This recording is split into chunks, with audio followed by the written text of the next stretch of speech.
আসসালামু আলাইকুম ভিউয়ার্স, কি অবস্থা সবার। আজকে চলে আসলাম বাসায় কিছু থাকা উপকরণ দিয়ে ঝটপট আপনারা কিভাবে বাসায় পিৎজা বানাতে পারবেন সেই রেসিপি নিয়ে। তো দেখেন, আমি এখানে 3 কাপ ময়দা দিয়ে দিলাম, তারপরে দিয়ে দিলাম একটু লবণ, তারপরে দিয়ে দিচ্ছি আপনার 2 চা চামচ ভরে ভরে চিনি। চিনিটা না দিলে কিন্তু ব্রেডের টেস্টটা পাবেন না। তো তারপরে আমি দিয়ে দেব ইস্ট। আপনারা যে কোনো ব্র্যান্ডের ভালো ব্র্যান্ডের চিজটা ইউজ করবেন। আমি মেবি ব্লুবেরির চিজটা ইউজ করেছিলাম, আমার খেয়াল নেই, অনেক আগে কেনা ছিল। দেখেন আমার ছেলে আবার উকি মারতেছে যে আমি কি বানাইতেছি, কিন্তু ও জীবনেও খাবে না এটা। তারপরে আমি একটু অয়েল দিয়ে দিলাম, তেল দিয়ে দেন আমি এখানে উষ্ণ গরম পানি ইউজ করব। মোটেও ঠান্ডা পানি ইউজ করবেন না, তাহলে কিন্তু ইস্টটা ফুলে উঠবে না, আপনার ডোটা কিন্তু ফুলবে না। সো এখানে আপনারা হালকা উষ্ণ গরম পানি ইউজ করবেন। আমি উষ্ণ গরম পানিটা দিয়ে আমি ভালো করে আটাটা মথে নিচ্ছি।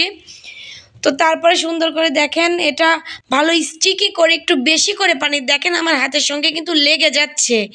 এই রকম করে আপনারা জিনিসটাকে মথে নেবেন। দেন দেখেন সুন্দর করে এটা সেট হয়ে গিয়েছে। দেন আমি এখন একটা ভালো প্লেট দিয়ে ঢেকে রাখবো যাতে কোনো বাতাস না ঢুকে। আমি সুন্দর করে একটা প্লেট দিয়ে ঢেকে উপরে একটা গ্লাস চাপা দিয়ে রাখবো যাতে কোনো বাতাস না ভিতরে ঢুকে। তারপরে আমি এখানে মুরগির বুকের মাংসগুলো ছোট ছোট কিউব করে কেটে নিয়েছি। এর মধ্যে আমি বাকি মশলাগুলো অ্যাড করব। এখানে আমি দিয়ে দিলাম গোলমরিচের গুঁড়া, তারপরে দিয়ে দেব আমি, দেখতে থাকেন, তারপরে দিয়ে দিচ্ছি লবণ। অল্প করে লবণ দেবেন, যেহেতু সয়া সস ইউজ করব, সয়া সসে প্রচুর পরিমাণ লবণ থাকে। তারপরে দিয়ে দিলাম আদা রসুন বাটা, তারপরে হলুদের গুঁড়া, তারপরে মরিচের গুঁড়া, তারপরে টালা জিরে গুঁড়া। টালা জিরে গুঁড়াটা ইউজ করবেন, তাহলে স্মেলটা ভালো আসবে। তারপরে দিয়ে দিচ্ছি ডার্ক সয়া সস। এখানে আমি ডার্ক সয়া সসটা ইউজ করেছি 2 চা চামচ, দিয়ে সুন্দর করে ম্যারিনেট করে আমি এটাকে 1 ঘন্টার জন্য রেখে দেব। আর আমি আটাটা ম্যারিনেট করেছিলাম, ওটাকে 2 ঘন্টার জন্য রেখে দেব, নাহলে কিন্তু আটাটা ফুলবে না, ব্রেডের ইয়েটা আসবে না। সো এই যে আমি চিকেনটাও ম্যারিনেট করে রেখে দিলাম। তারপরে আমি ফিরে আসছি 2 ঘন্টা পর। সো আমার রেসিপিগুলো আপনাদের কাছে কেমন লাগে অবশ্যই কিন্তু জানাবেন আমার আমার দর্শকরা। তো তারপরে আমি দেখেন তেলের মধ্যে 2 ঘন্টা পরে চিকেনের পুরটা রেডি করে নিচ্ছি ব্রেডের পিৎজার জন্য। তো দেখতে থাকেন, আমি সুন্দর করে এটাকে বেশিক্ষণ ভাজা লাগবে না, 5 মিনিট কুক করলেই হয়ে যাবে। যখন আমার চিকেনটা হাওয়া মানে প্রায় শেষের দিকে, আমি 3 মিনিট পরে এখানে একটা ঝলক দেব। এটা আপনারা ট্রাই করতে পারবেন, আশা করি আপনারা টেস্টি সুন্দর পিৎজা খেতে পারবেন। দেখেন আমি একটু কড়াইটা কাত করে স্মোকি ফ্লেভার, মানে পোড়া পোড়া ফ্লেভারের জন্য আমি জোরে গ্যাসটা অন করে আমি আগুনের ছেটাটা দিচ্ছি, যাতে একটা স্মোকি তান্দুরি ফ্লেভার আপনারা পিৎজাতে পান। মাংসটা যখন আপনারা কামড় দিবেন তখন যেন একটা স্মোকি ফ্লেভার আসে, সেই জন্য আমি দেখেন গ্যাসের ভলিউমটা বেশি করে আমি একটু স্মোকি ফ্লেভারটা দিয়ে নিলাম। তারপরে দেখেন আমার পিৎজার ডোটা ফুলে, দেখছেন মাশাল্লাহ কত ফুলে ডাবল হয়ে গিয়েছে। আমি এই যে আঙুল দিয়ে দিয়ে আপনাদেরকে দেখাচ্ছি যে কত সুন্দরভাবে ফুলে গিয়েছে, জাস্ট ওয়াও মাশাল্লাহ। এই দেখেন আমি যখন আটাটাকে নাড়লাম, দেখছেন ব্রেডের মতো ফুটো ফুটো হয়ে গিয়েছে আটার মধ্যে। তারপরে আমি পিৎজা প্লেটে, এটা ওভেনের সাথেই ছিল, পিৎজার প্লেটে আমি এই যে দেখেন অয়েল ব্রাশ করে, ব্রাশটা আমার নষ্ট হয়ে গেছে, আমি হাতটাকে ব্রাশ মতো করে এই যে সুন্দর করে 2 হাত দিয়ে সুন্দর করে মথে নিচ্ছি আটাটা। দেখেন আমি কিভাবে করতেছি কাজটা। তারপরে কাঁটা চামচ দিয়ে ফুটা ফুটা করে দেবেন। এটা তো ব্রেড নেই, এটা তো পিৎজার ব্রেড। সো আপনি যদি ফুটা না করেন পুরো ফুলে আপনার চিজ চিকেন সব পড়ে যাবে। সো এই ফুটো ফুটো করে দিলে আর ওইভাবে ফুলে উঠবে না ব্রেডটা। তারপরে আমি টমেটো কেচাপ দিয়ে দিলাম, একটু বেশি করেই দিবেন। অন্যদিন আমি মেয়োনিজও ইউজ করি, বাট আমার সেদিন শরীরটা ভালো ছিল না, আমি জাস্ট টমেটো কেচাপটা ইউজ করেছি। দেখেন আমি চারিদিকে ব্রাশ করে দিলাম। তারপরে আমি এখানে আপনার চিকেনে ওই যে চিকেনের পুরটা দিয়ে দিচ্ছি সুন্দরভাবে। চিকেনের পুরটা আমি চারিদিকে দিয়ে দেব যাতে প্রত্যেকটা লেয়ারে লেয়ারে চিকেন থাকে। তারপরে আমি দেখেন এখানে আমার বাসায় ক্যাপসিকাম ছিল না, তাই আমি বললামই তো আপনাদের ঝটপট বাসার পিৎজা, ওই জন্য আমি এখানে আপনার গাজর গ্রেট করে দিয়ে দিচ্ছি। আপনারা গাজর দিতে পারেন, ক্যাপসিকাম, তারপরে ব্ল্যাক অলিভ। আমার যেহেতু বাসায় নাই তো আমি শুধু গাজরটাই ইউজ করতেছি। তারপরে যেটা মেন পিৎজাতে মেন কি বলেন তো, মেন যেটা ছাড়া পিৎজা খেতে একটুও ভালো লাগবে না সেটা হলো কি মোরজেলা চিজ।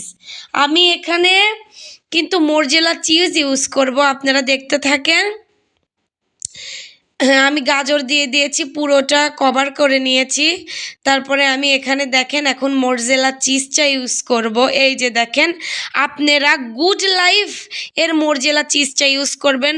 আমি একবার রেড কাউটটা ইউজ করেছিলাম, ভাইরে ভাই এত বিচ্ছিরি, মানে ওইটা কিনছিলাম 350 টাকা দিয়ে, আর এইটার দাম মাত্র 280 টাকা।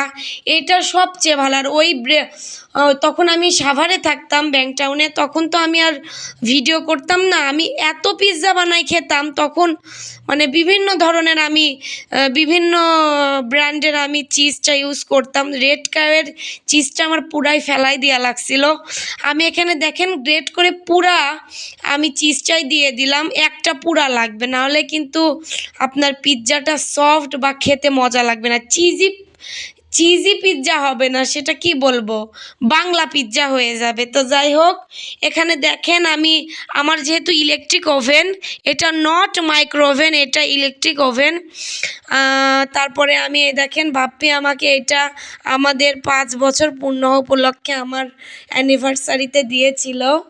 তো এই যে আমার বিয়ের এখন 8 বছর চলতেছে, এই 3 বছরে আমি যত এক্সপেরিমেন্ট করছি এই আপনার ইলেকট্রিক ওভেনে তা বলে বোঝাতে পারবো না। এই আগে যদি ভিডিও করতাম আপনাদের সাথে সুন্দর সুন্দর রেসিপি শেয়ার করতাম। যাই হোক, নেক্সটে শেয়ার করব, বাবুর জন্য আসলে পেরে উঠি না, তাও যতটুকু পারি শেয়ার করবে। এই যে আমি 10 মিনিট প্রিহিট করে নিয়েছিলাম, 10 মিনিট খালি প্রিহিট করে নিলে ওভেনটা গরম হবে। এবার 230 সেলসিয়াসে আমি আপ ডাউনে 15 মিনিট বেক করব, 20 মিনিট করবে না, তাহলে কিন্তু কড়া হয়ে যাবে, ব্রেডটা করকরা হয়ে যাবে, খেতে পারবেন না। এখন দেখেন দেওয়ার সাথে সাথে দেখেন চিজগুলো কিন্তু আস্তে আস্তে মেল্ট হতে শুরু করেছে, তাই না?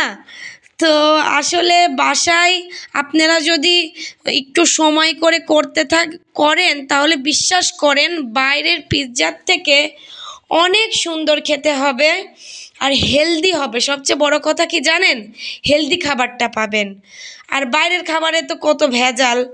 আমার হাজব্যান্ড আসলে বাইরের খাবার পছন্দ করে না, ওই জন্য আমি বাসায়ই চেষ্টা করি তৈরি কর। দেখেন আস্তে আস্তে চিজগুলো মেল্ট হয়ে যাচ্ছে, দেখেন ওই দেখেন আস্তে আস্তে ফুটতেছে চিজগুলো, মাশাল্লাহ।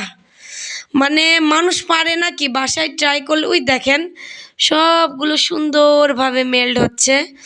তো যাই হোক, আমার রেসিপিগুলো আপনাদের যদি ভালো লেগে থাকে অবশ্যই আমার চ্যানেলটিকে প্লিজ ভাইয়া আপুরা সাবস্ক্রাইব করবেন, যারা ইউটিউব থেকে দেখছেন, আর যারা ফেসবুক থেকে দেখছেন তারা কিন্তু ফলো করতে ভুলবেন না।